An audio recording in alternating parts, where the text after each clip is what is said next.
کافی کڑک اور تیز دم تھی، اور آج کی چائے باسی اور بے دم۔ چائے کا وجود اپنے اندر ایک ہسٹری اور مسٹری دونوں رکھتا ہے، پر میرے یعنی رضیہ سلطانہ کا ایک کپ چائے کا سفر 14 سالوں پہ محیط ہے۔ پھر جیسے یکلخت ماضی کا در کھلتا چلا گیا، اسے یاد آیا، رضیہ سلطانہ بنت غفور احمد، عمر 16 سال، تعلیم میٹرک، لیاقت آباد گورنمنٹ اسکول، تجربہ 0، ایڈریس لیاقت آباد 10 نمبر بھورے خان کی گلی نمبر 2۔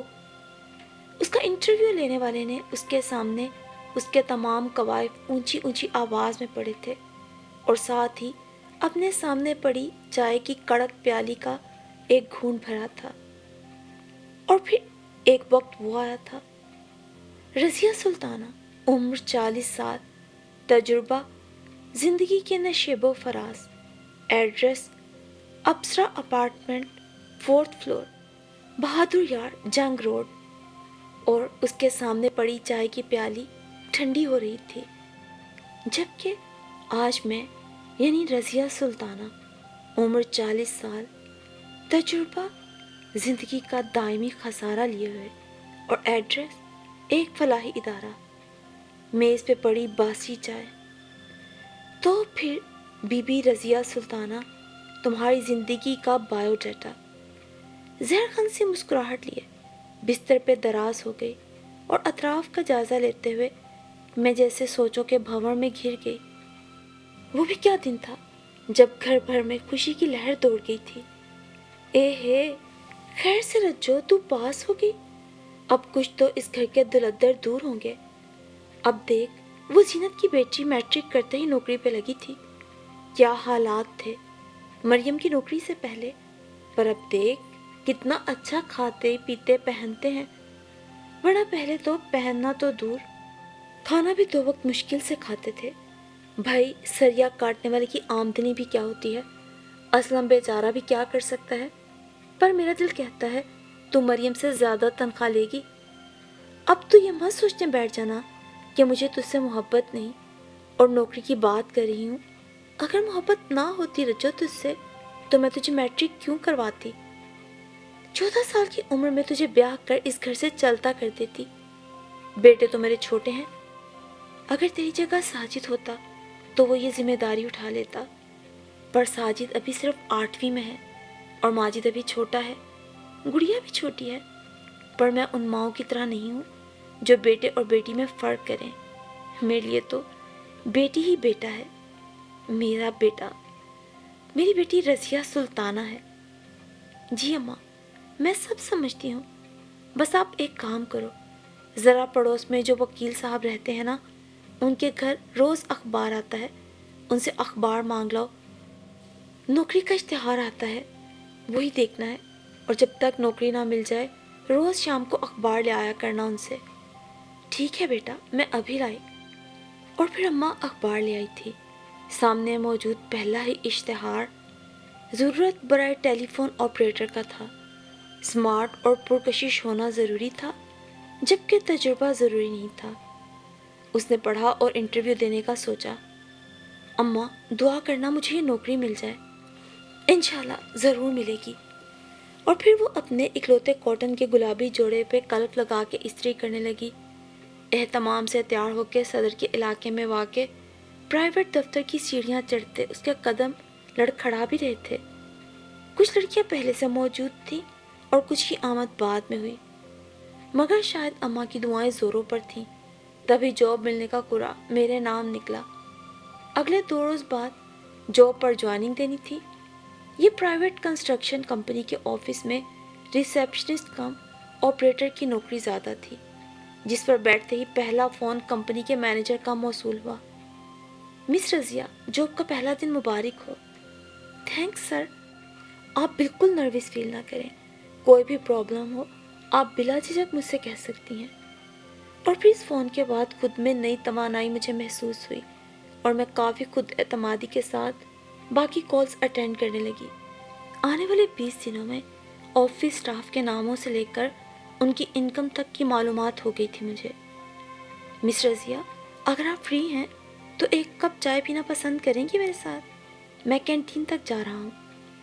اس روز آفس سٹاف میں سب سے کم گو اور اپنے کام سے کام رکھنے والے اکاؤنٹنٹ محمد رئیس کے مخاطب کرنے اور آفر پر میں حیران ہوئی۔ قبل اس کے کہ میں انہیں کچھ کہہ پاتی انٹر کام بج اٹھا۔ یس سر، جی سر، اوکے سر۔ سامنے کھڑا محمد رئیس میرے جواب کا منتظر تھا۔ آپ نے جواب نہیں دیا مس سلطانہ؟ سوری مسٹر رئیس، میں آپ کے ساتھ نہیں جا سکتی، مجھے بھی کچھ کام ہے۔ کوئی بات نہیں مس، یہ کہتے ہوئے رئیس اپنی سیٹ پہ بیٹھ کے اپنے کام میں مشغول ہو گیا۔ اب اسے میں کیا بتاتی کہ تمہاری چائے کی پیالی پر مینیجر صاحب کی چائے کی پیالی سبقت لے جا چکی ہے، صرف 5 منٹ کے وقفے میں ہی۔ اور پھر اس روز مینیجر صاحب کے ساتھ چائے پینے کے لیے ہمیں اتنی دور آنا پڑا۔ سر، چائے کے لیے اتنی دور آنے کی کیا ضرورت تھی؟ ہوٹل کے نیم تاریک ماحول کا جائزہ لیتے اپنی گھبراہٹ پہ قابو پاتے ہوئے میں نے کہا، جہاں ہر ٹیبل کے ساتھ مختصر سی لکڑی کی دیوار بنی ہوئی تھی اور ہر جوڑا ایک دوسرے سے سرگوشیوں اور اٹکیلیوں میں مصروف تھا۔ یہاں کی چائے بہت عمدہ ہوتی ہے، آؤ نا۔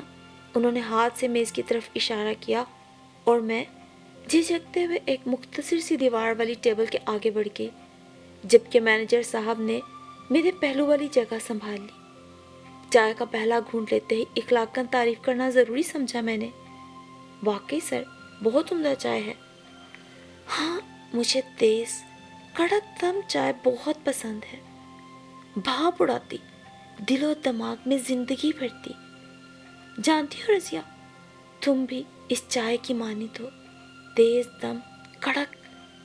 اور یہ کہتے ہوئے مینیجر صاحب نے اپنا ہاتھ بڑی بے تکلفی سے میرے ہاتھ پہ رکھ دیا، اور بس پھر تھوڑی ہی دیر میں ہوٹل میں موجود جوڑوں میں اور ہم میں کوئی فرق باقی نہ رہا تھا۔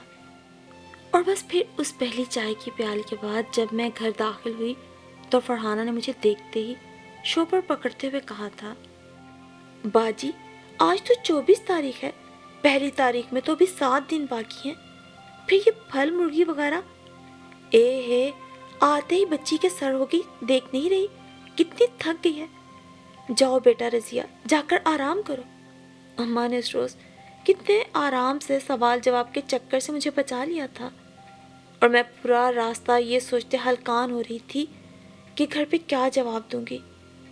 چاہتی تو 7 دن صبر کر لیتی اور تنخواہ کے ساتھ انعام کا نام لے لیتی، مگر 1 سال قبل عید کے موقع پہ گھر میں پکی مرغی کا ذائقہ بھی آج گھر والے بھول چکے تھے، جبکہ یہ تک یاد نہیں رہا تھا مجھے کہ اس موسم کے کون سے پھل مارکیٹ میں آتے ہیں۔ بس یہی سوچ کر 7 دن کے صبر کی نفی کر گئی، اور پہلے چائے کے کپ کے بعد آج سب گھر والوں کے لیے ان کی مرضی کی چیزیں لے آئی۔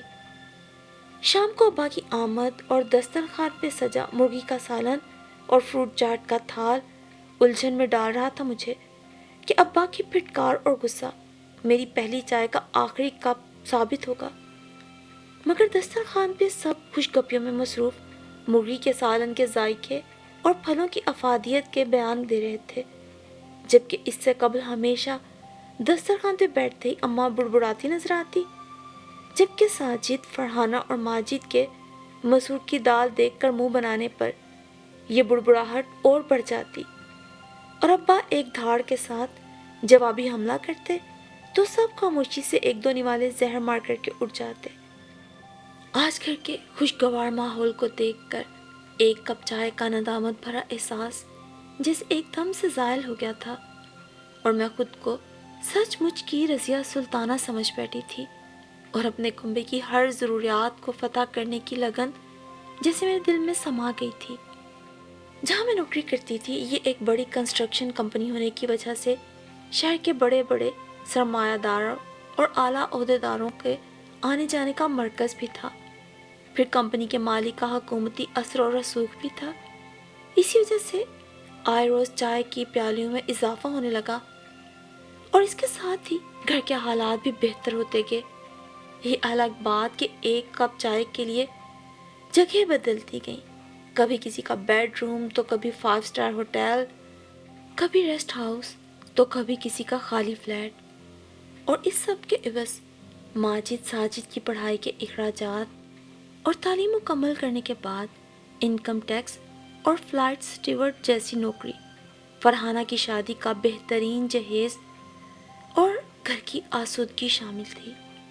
فرحانہ کی شادی ہوتے ہی ساجد کی لیکچرار بیوی نے گھر میں قدم رکھا اور جلد ہی ماجد نے بھی ایک الٹرا ماڈرن مالدار لڑکی کا شوہر بن کر اسی کے ساتھ گھر کو خیر بات کہہ دیا۔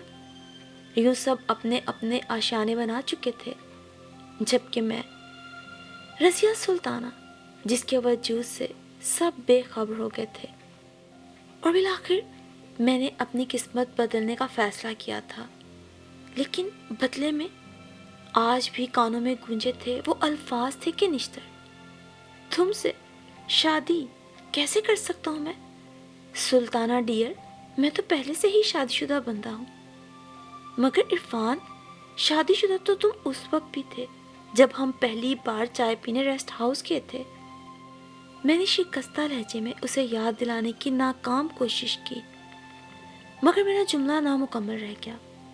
ہاں تو اس چائے کی ٹپ بھی ادا کر دی تھی تمہارے بھائی کی انکم ٹیکس میں نوکری لگوا کر، اور مجھے احساس ہو گیا تھا کہ اب مزید کسی کے پاس جانا بیکار عمل تھا، کیونکہ سب ایک ایک کپ چائے کی اپنی اپنی ٹپ اپنے اپنے وقت پہ مجھے ادا کر چکے تھے۔ اوہ رضیہ بی بی، تو آپ خالی ہاتھ لیے آج بھی وہیں کھڑی ہیں جہاں آج سے 14 برس پہلے کھڑی تھیں۔ میرے دل نے سرگوشی کی تھی اور میں یوں ہی خالی ہاتھ واپس لوٹ آئی تھی۔ واپسی پہ بند روڈ پہ واقع چھوٹے سے ریسٹورنٹ میں چائے کا آرڈر دے کر اطراف کا جائزہ لے رہی تھی کہ غیر مانوس آواز نے محبیت کو توڑا۔ رضیہ سلطانہ، آپ کیسی ہیں؟ سامنے محمد رئیس، پرانا کولیگ کھڑا تھا۔ میں بالکل ٹھیک ہوں، آپ کیسے ہیں؟ آفس چھوڑنے کے بعد نظر ہی نہیں آئے کبھی۔ رضیہ، اگر آپ برا نہ مانیں تو میں یہاں بیٹھ سکتا ہوں۔ ہاں ہاں ضرور، شکریہ، پر چائے میری طرف سے ہوگی، اور آج آپ انکار نہیں کریں گی کیونکہ قدرت نے یہ موقع فراہم کر ہی دیا ہے بالآخر، ورنہ تو تقریباً ہر روز ہی اسی ریسٹورنٹ میں آنا لگا رہتا ہے اور تقریباً رات کا کھانا بھی یہیں کھاتا ہوں۔ پر آپ کب سے اس چھوٹے موٹے ریسٹورنٹ میں؟ میں اپنی دوست سے ملنے آئی تھی یہاں، وہ گھر پہ نہیں تھی، چائے کی طلب یہاں کھینچ لائی۔ اس کے استفسار پہ میں نے وضاحت دی۔ پر آپ یہاں کھانا روزانہ، میرا مطلب آپ کی وائف کیا گھر پہ کھانا وغیرہ؟ میں نے شادی نہیں کی، ذمہ داریاں نبھاتے کب اپنا ہوش رہتا ہے۔ آپ سنائیں کیا کر رہی ہیں آج کل؟ میری کہانی بھی آپ سے مختلف نہیں، ادھر بھی حال کچھ ایسا ہی ہے، ذمہ داریاں نبھاتے اپنے لیے وقت ہی نہیں ملا۔ تو اب کیا ارادے ہیں آپ کے رضیہ؟ ارادے تو جب نیک ہوتے ہیں جب بندہ خود… رئیس نے جملہ مکمل نہ ہونے دیا۔ ارادے تکمیل کے مراحل تب طے کرتے ہیں رضیہ جب بندہ خود چاہے، صرف خود کے چاہنے سے کچھ نہیں ہوتا رئیس صاحب۔ ہاں سچ کہتی ہیں آپ، برسوں پہلے میں نے آپ کو چائے کی آفر دی تھی اور اسی چائے کے ساتھ سوچا تھا آپ کو شادی کی آفر بھی کروں گا، مگر ایسا صرف میں نے چاہا تھا، سامنے والے کا مزاج جانے بغیر۔ اور دیکھیے آج بھی چائے کے ساتھ اگر آپ برا نہ مانیں تو وہی آفر کر سکتا ہوں جو اس دن نہیں کر سکا تھا۔ رئیس صاحب، آپ بہت اچھے انسان ہیں اور میں آپ کے… بات پھر نامکمل رہ گئی۔ زیادہ بینک بیلنس نہیں میرا، بس چوتھی منزل پہ واقع 3 کمروں والے فلیٹ کا مالک ہوں اور اوسط آمدنی کمانے والا بندہ ہوں، پر اتنا یقین ہے کہ آپ کی خواہشوں کو پورا کرنے کی صلاحیت رکھتا ہوں۔ شرمندہ مت کریں رئیس صاحب، زندگی کا اتنا بڑا فیصلہ کسی کو مکمل طور پہ جانے بغیر نہیں لینا چاہیے۔ میں اپنی بات کر رہی ہوں کیونکہ آپ کے بارے میں تو شک و شبے کی گنجائش ہی نہیں ہے۔ رضیہ، میں آپ کو جلد بازی کا فیصلہ کرنے کا نہیں کہہ رہا، آپ سوچ بچار کے فیصلہ کیجئے، مگر اتنا یاد رکھیں کہ میں یہ فیصلہ سوچ سمجھ کے ہی کر رہا ہوں۔ یہ میرا کارڈ رکھ لیں، جب ارادہ بن جائے تو مجھے فون کر دیجیے گا۔ رئیس صاحب، شاید قدرت کو یہی منظور ہے اور آپ بھی۔ ٹھیک ہے، آپ میری والدہ سے مل لیں اور ایڈریس لکھ لیں۔ شکریہ رضیہ، چائے پئیں، یہ میری زندگی کی سب سے بہترین چائے ہے، رئیس پرجوش لہجے میں بولا۔ اور میرے لیے، یعنی رضیہ سلطانہ کے لیے، زندگی کی سب سے بڑی ٹپ جو صرف میری ذات کے لیے تھی، جس کا سارا نفع مجھے ہی پہنچنا تھا۔ کاش کہ میں رئیس کی چائے کی پہلی پیالی اس وقت قبول کر لیتی تو شاید آج یہ رضیہ سلطانہ نہ ہوتی جو بن گئی تھی یا بنا دی گئی تھی۔ پھر شادی کے بعد رضیہ سلطانہ کو مسز رئیس بن کر چین کی زندگی گزارنا بڑا دل فریب لگا۔ میرے گھر والوں نے کبھی پلٹ کے نہ پوچھا، کیونکہ ان لوگوں کا شمار اب جس کلاس میں ہونے لگا تھا وہاں رضیہ سلطانہ نام کی شے کی گنجائش نہیں نکلتی تھی۔ یہاں تک کہ مجھے بیٹا قرار دینے والی میری ماں بھی مجھ سے دامن بچا کے نکل گئی تھی، لفظوں کا استعمال کرتے ہوئے کہ آخر کو ہم میری میت کو کاندھا بیٹے ہی دیں گے، اس عمر میں ان کو ناراض کرنا ٹھیک نہیں، میں ان کے ساتھ ان کی مرضی سے رہوں گی اور انہی کی مرضی سے چلوں گی۔ خود کو رضیہ سلطانہ سمجھتے میں یہ بھول گئی تھی کہ برے صغیر پر راج کرنے والی رضیہ سلطانہ کی شکست بھی اپنوں کے ہاتھوں ہی تھی۔ پھر میرا بھی اپنوں سے شکست کھانا انوکھی بات نہیں تھا۔ وہ تمام بہن بھائی جن کے لیے میں نے یہ سب کیا تھا، آج جب اعلیٰ عہدوں پہ پہنچے تھے تو انہیں غریب بہن قابل قبول نہیں تھی۔ دوسری طرف بلا شبہ رئیس ایک بہترین شریک سفر ثابت ہوا۔ میرے بچوں فائزہ اور فائز کی پیدائش نے ہماری فیملی مکمل کر دی۔ سب کچھ بہت اچھا لگ رہا تھا۔ نوکری شادی سے کچھ عرصہ قبل ہی میں نے چھوڑ دی تھی۔ سب کچھ ٹھیک ٹھاک چل رہا تھا، مگر شاید زندگی میں کچھ اور امتحان ابھی باقی تھے۔ شاید زندگی امتحان ہی کا دوسرا نام ہے۔ اس روز گرو مندر پہ حسب معمول بے تحاشا رش ہو رہا تھا۔ ہم فلیٹ کی بالکنی میں کھڑے بھاگتی دوڑتی زندگی کا نظارہ کر رہے تھے کہ اچانک سما بدل گیا۔ دکانوں کے شٹر گرنے لگے، ایک دم سے فائرنگ کا تبادلہ شروع ہو گیا۔ بالکنی سے ہٹنے کی ہمیں مہلت بھی نہ ملی اور ایک ظالم گولی رئیس کے سر پہ آ لگی۔ آن کی آن دنیا ہی بدل گئی۔ پھر عدت کے دن جیسے تیسے گھر میں پڑی کچھ رقم سے گزرے۔ فائزہ 6ٹھی جماعت میں اور فائز 7ویں جماعت میں پڑھ رہا تھا۔ اسکول گو کے اوسط درجے کا تھا، مگر فیس تو بہرحال ادا کرنا ہوتی ہے۔ 3 وقت کی بجائے 2 وقت ہی صحیح روٹی تو درکار ہوتی ہے۔ غنیمت یہ تھا کہ سر چھپانے کو اپنا ٹھکانہ میسر تھا، ورنہ حالات کس نہج پہ پہنچ جاتے کون جانتا تھا۔ تمام پریشانیوں کو پلو میں لپیٹے ایک بار پھر نوکری کی تلاش میں نکل پڑی۔ کچھ عمر کا تقاضا، کچھ فکروں نے مل جل کر عجب سا روپ بخشا تھا کہ ناکامیوں کے سوا کچھ ہاتھ نہ آیا۔ ہاں، میٹرک پاس جوان اور پرکشش لڑکی کو بآسانی جاب میسر ہو جاتی ہے، جبکہ ڈھلتی عمر میں پوسٹ گریجویٹ کو بھی ناکامی سے ہمکنار ہونا پڑتا ہے، اور میں معمولی تعلیم ساتھ لیے ہوئے تھی، معمولی نوکری بھی میسر نہیں ہوئی۔ گزشتہ 2 روز مسلسل اخبار دیکھنے کے بعد ایک اشتہار پہ نظر ٹھہر گئی۔ ضرورت ہے ایک عدد آیا کی جو فالج کی مریضہ کی دیکھ بھال کر سکے، مناسب تنخواہ، کارکردگی بہتر ہونے کی صورت میں اضافہ۔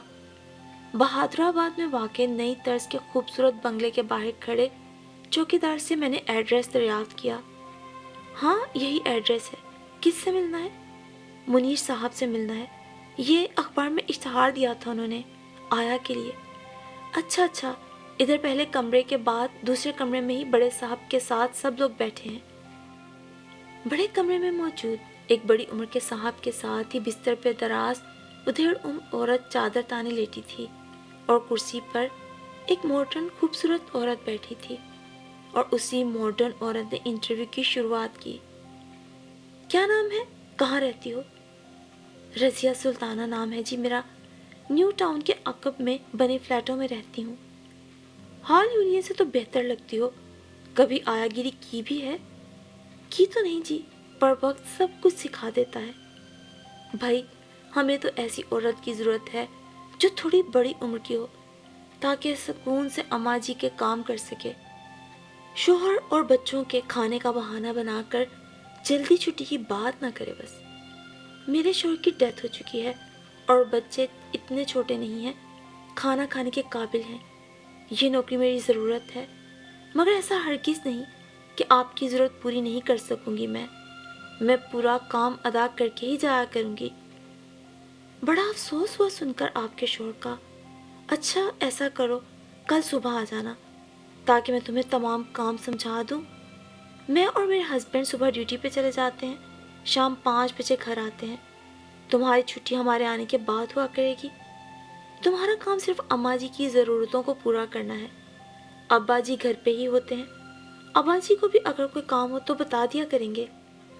کمرے میں موجود بڑے صاحب کو مخاطب کرتے ہوئے اس نے کہا، مجھے کیا کام ہوگا بیٹا جی؟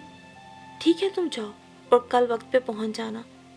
شکریہ ادا کرتے ہوئے میں بنگلے سے باہر نکل آئی۔ دل مطمئن تھا کہ کام بھی زیادہ نہیں اور تنخواہ بھی مناسب تھی۔ ساس سسر اور بیٹا بہو پر مشتمل یہ مختصر کنبہ کافی بے ضرر نکلا۔ صبح بچوں کو اسکول بھیج کے کھانا تیار کر کے رکھ دیتی، فلیٹ کی چابی پڑوس میں دے دیتی۔ خود کو اور بچوں کو زیادہ دشواری کا سامنا نہیں کرنا پڑ رہا تھا۔ بھائی رضیہ، اگر بیگم صاحبہ کے کام سے فارغ ہو گئی ہو تو مجھے بھی ایک کپ چائے بنا دینا۔ اس روز جب میں بیگم صاحبہ کے کام کر رہی تھی تو ان کے میاں نے حکم صادر کیا۔ میں چائے بنا کے لے گئی۔ ارے یہ تو بہت گرم ہے، میں گرم چائے نہیں پیتا، کپ ادھر رکھ دو، ٹھنڈی ہونے پہ پی لوں گا۔ جب تک تم ذرا میرا یہ سر تو دبا دو، سخت درد ہو رہا ہے۔ اور میں حکم کو مانتے ہوئے صاحب کا سر دبانے لگی۔ کافی آرام آیا درد میں۔ بھائی جادو ہے تمہارے ہاتھوں میں، چائے بھی خوب بنائی ہے تم نے۔ یہ لو انعام کے کچھ پیسے رکھ لو، پر سنو بہو کو مت بتانا، یوں ہی باتیں بنائے گی اور بعد میں تمہاری تنخواہ سے پیسے بھی کاٹ لے گی، جبکہ میں تو تمہیں انعام دے رہا ہوں۔ اور میں چاہ کے بھی انکار نہ کر سکی۔ ابھی مہینہ ختم ہونے میں 10 دن باقی تھے، ایسے میں ضرورتیں تھوڑی پہلی تاریخ کا انتظار کرتی ہیں، چاہتے ہوئے بھی مجھ سے انکار نہ ہوا۔ اور اب اکثر بڑے صاحب کو ٹھنڈی چائے کی حاجت ہونے لگی، کسی نہ کسی درد کے ساتھ، اور ایک بار پھر مجھے لوگوں کی مرضی کی راہ پہ چلنا پڑا۔ فرق صرف اتنا تھا کہ ماضی کی کڑک چائے حال کی ٹھنڈی چائے میں تبدیل ہو چکی تھی۔ بڑے صاحب کا درد کبھی سر درد، کبھی پیر اور کبھی کمر میں ہوتا۔ تھوڑی سی خدمت اور ٹھنڈی چائے، اس کے عوض میں ٹھنڈی ٹپ بھی مل جاتی، جس میں فائز اور فائزہ کے اسکول کی کاپیاں، اسٹیشنری یا پھر چھوٹے موٹے کھلونے آ جاتے۔ جیسے تیسے کر کے فائزہ اور فائز کو میٹرک کرایا، بڑے صاحب سے کہہ کر ان کے بیٹے سے کلینک میں فائز کو کمپاؤڈر لگوا دیا، جو کہ زندگی کی آخری ٹپ ثابت ہوئی۔ طویل بیماری جھیلنے کے بعد بیگم صاحب اس دنیا سے رخصت ہوئی اور ساتھ میری نوکری بھی۔ اس روز میں سبزی کی باسکٹ لے کے گھر پہنچی، فائزہ کو کھانا بنانے کی ہدایت دے کے بستر پہ دراز ہوئے ابھی تھوڑی دیر ہی گزری تھی کہ اچانک غیر مانوس دستک دروازے پہ ہوئی۔ دروازہ کھلنے پہ مانوس چہرہ نظروں کے سامنے آ گیا۔ ارے باجی صاحبہ، آپ آئیے اندر۔ ارے بھائی سلطانہ، تم تو بڑی بے مروت نکلی، بھائی کیا دنیا سے گیا، تم نے کبھی پلٹ کے خبر ہی نہ لی۔ رسمی گلہ شکووں کے بعد میری بڑی نند نے اپنے آنے کا مقصد بیان کیا۔ میں تو رشتوں کو مضبوط بندھن میں باندھنا چاہتی ہوں، اپنے بھائی کی نشانیوں کو کہیں اور نہیں جانے دوں گی میں۔ اور یوں بڑی نند کے کہنے پر مجھے بھی کوئی مضائقہ محسوس نہیں ہوا اور چند ہی دنوں میں بٹے سٹے کی شادی انجام پا گئی۔ فائزہ بھی آ کے چلی گئی اور کلثوم بہو بن کے میرے گھر میں آ گئی۔ اس روز فلیٹوں کے بیچ سے بچوں کے کھیلنے کی آوازوں نے خاموشی اور مایوسی میں ارتعاش پیدا کیا، اور شاید یہ ان معصوم بچوں کی ادائیں تھیں کہ میرے دل میں خوش کن احساس جاگا، اور میں گھنٹوں دروازے پہ کھڑی ان کے بچپن میں خود کو شامل ہوتا دیکھتی رہی۔ سوچا چائے بھی یہیں لے آؤں، اس خوبصورت منظر کا لطف دوبالا ہو جائے گا۔ کلثوم بیٹا، چائے بن گئی ہو تو ذرا ایک کپ مجھے دے دو۔ یہ لے پکڑے۔ 10 منٹ بعد کلثوم چائے لیے سامنے کھڑی تھی۔ کلثوم، یہ تو باسی چائے ہے، دیکھو تو اس کا رنگ بھی بدل گیا ہے، صبح کی پڑی ہوئی تھی شاید۔ او ہو باسی، اب اس عمر میں آپ کو اس بات سے کیا فرق پڑتا ہے؟ صبح کی چائے پینے میں کوئی مذائقہ نہیں اور یہ گرا دیتی، ایسا گناہ میں نہیں کر سکتی۔ کیا مطلب؟ ٹکڑوں میں الفاظ کی ادائیگی کرتے ہوئے مجھے ایسا لگا جیسے کل سو میرے ماضی کو کھنگال رہی تھی۔ ماتھے پہ پسینے کی بوندیں چمکنے لگی، وجود لرز اٹھا جیسے طوفان کی زد میں ہو۔ بھائی ہم نے تو سنا ہے بڑھاپے میں لوگ بڑے شکر گزار ہو جاتے ہیں اور ان کا دماغ اتنا کام بھی نہیں کرتا، کھانے پینے اوڑھنے پہننے کی طلب تو رہتی ہی نہیں، بس اپنی عمر کے بچے کھچے دن آخرت کے حساب کتاب کو سوچتے گزارتے ہیں۔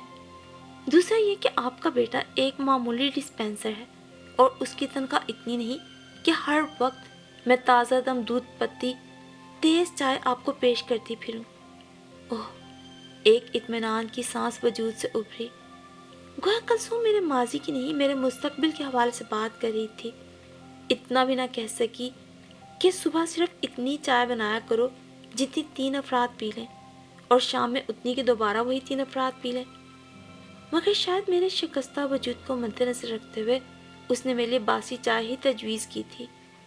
شام کو فائز کے آنے کے بعد 2 کپ تازہ چائے بناتی، 2 کی بجائے 3 کپ تازہ چائے بنانا شاید اسے گوارا نہ ہو رہا تھا، پر اتنا جان لیا میں نے ایسی فرمائشیں اب نہیں کروں گی جس سے میرے ماضی کے بے نقاب ہونے کا اندیشہ ہو، اور اس ڈر نے ہونٹوں پہ قفل لگا دیا۔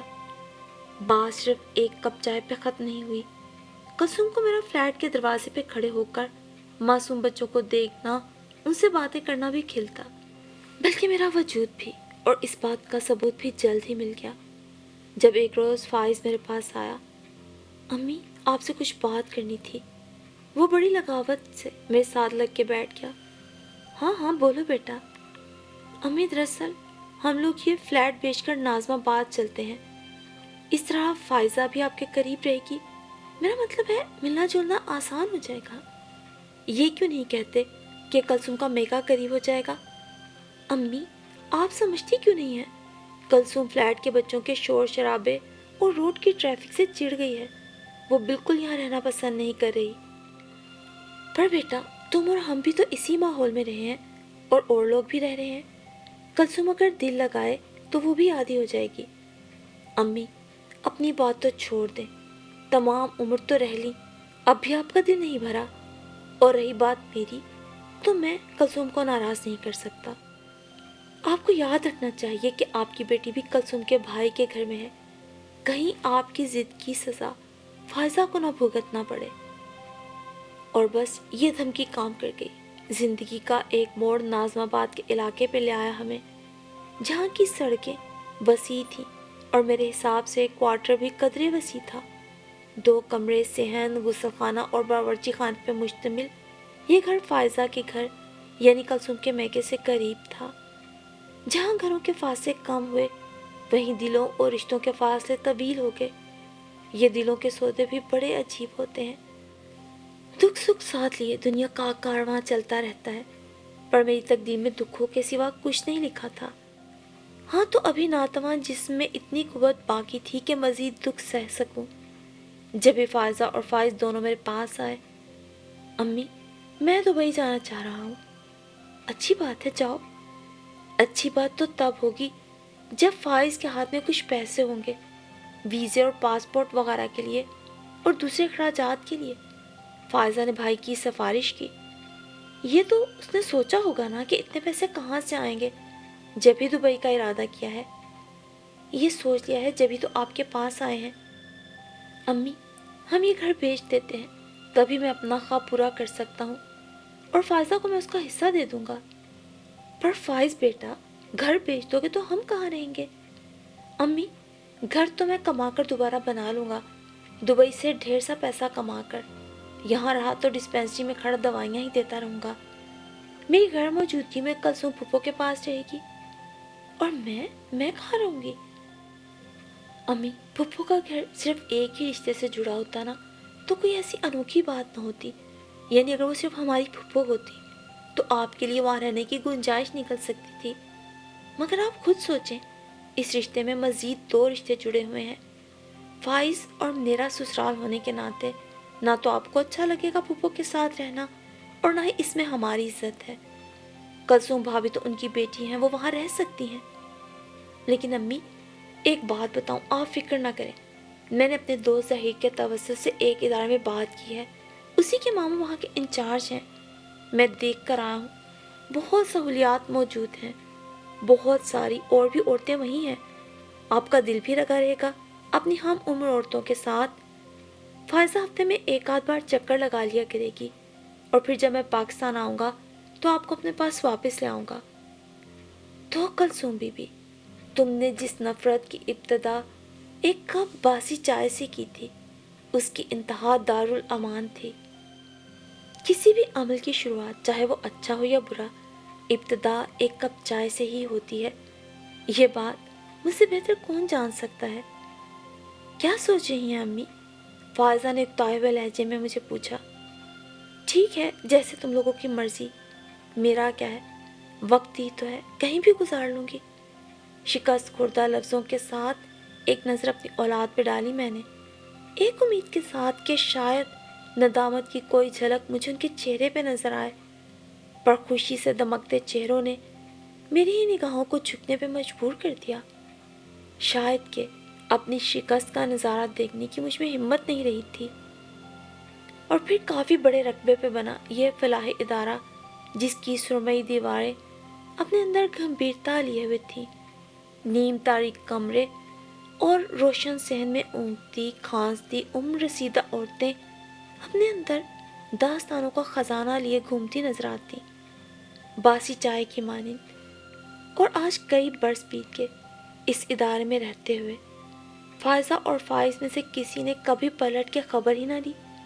اب تو ان کے نقوش بھی یاد نہیں رہے، بس یاد تھا تو بس ایک درد کی لکیر۔ اوہ خدایا، دماغ میں آندھیاں سی چلنے لگی، ماضی کے تمام دفتر کیا کھلے، یوں لگتا ہے جیسے کہ دماغ کے سارے خانے ہل کے تیز سے جھک کر چلنے لگے، اور نظر کے سامنے رکھی پیالی فضا میں لہراتی نظر آئی، بل کھاتی میرا مذاق اڑاتی، جس پر پہلی چائے کی پیالی کی تاریخ 24/11/80 درج تھی۔ پھر اس نے ہزاروں پیالیوں کی شکل اختیار کی، ہر نئی تاریخ کے ساتھ کچھ دیر میرے سامنے جیسے رقص کرنے لگی، اور ایک دم سے آخری تاریخ یعنی آج کی تاریخ 24/11/2008 ابھر کے سامنے آ گئی۔ شکست خوردہ باسی چائے نوحہ کنا تھی، میں نے لرزتے ہاتھوں سے اسے تھامنے کی کوشش کی، مگر جیسے ہمت ہی جواب دے گئی، اور پھر وہ چائے کا کپ 24/11/2008 رضیہ سلطانہ کی زندگی کی آخری چائے ثابت ہوئی، آخری باسی چائے جو وہ پی نہ سکی۔ رضیہ سلطانہ زمین بوس ہو چکی تھی، اور تبھی دارالامان کے اندر شور مچ گیا۔ ارے لال خان، جلدی آؤ، بڑی میڈم جی کو فون کرو۔ کمرے میں میرے پاس آتی عورتوں کے ساتھ صبح والی ملازمہ بھی تھی۔ بے سدھ وجود کو دیکھ کر چوکیدار کو اس نے آواز لگائی، ڈاکٹر صاحب جلدی آئیں۔ ادارے میں موجود ڈاکٹر کو ساتھ لے کے چوکیدار آن پہنچا۔ اوہ، ان کے علاوہ حکیم کو اطلاع کر دو۔ موت کی تصدیق کے ساتھ ڈاکٹر اٹھ کھڑا ہوا۔ وجہ موت کیا ہوئی ڈاکٹر؟ دوسری عمر رسیدہ عورت نے پوچھا۔ موت دماغ کی رگ پھٹنے سے ہوئی ہے، ان کا دماغ بہت کمزور ہو چکا تھا، یادداشت بھی کم ہو چکی تھی، آج شاید دماغ پہ کچھ زیادہ زور دیا ہے، پریشانی زیادہ ہوئی ہے، اور ان کا دماغ اب پریشانی سہنے کی صلاحیت نہیں رکھتا تھا، تبھی رگیں پھٹ گئیں۔ صبح تک تو ٹھیک تھی اماں، جب ہم جا رہے تھے اور جب میں لا کے چائے دی تھی۔ ارے یہ چائے دیکھو، یہ بھی ساری گر گئی اور اس کے کپڑوں پہ بھی گر گئی ہے، چلو چلو یہ صاف کرو۔ ویسے بھی کس نے پینی تھی، صبح کی بڑی باسی ہو گئی تھی، اسے تو صبح سے اپنا ہوش نہیں تھا۔ نذیرہ ادھر آ، یہ جگہ صاف کر ساری، اور جلدی کر جلدی، میت کو نہلانے والی بوا کو بھی بلا لا، اماں جی کو دفنانا بھی تو بھیجنا ہے۔ ہائے، صبح ہی تو مجھ سے تاریخ پوچھ رہی تھی اماں جی، 24 اکتوبر، جانے کیا کیا یاد آ گیا۔ بوا مسلسل بڑبڑا رہی تھی۔ اس بات سے قطعی بے خبر کہ ایک عورت نے چند منٹ میں چائے کی اس پیالی کو دیکھتے اپنی پوری زندگی کا سفر طے کر لیا تھا، اور یہ سفر کچھ اتنی تیزی سے طے ہوا تھا کہ اس کی زندگی کا آخری سفر ثابت ہوا تھا، آخری باسی چائے کی طرح۔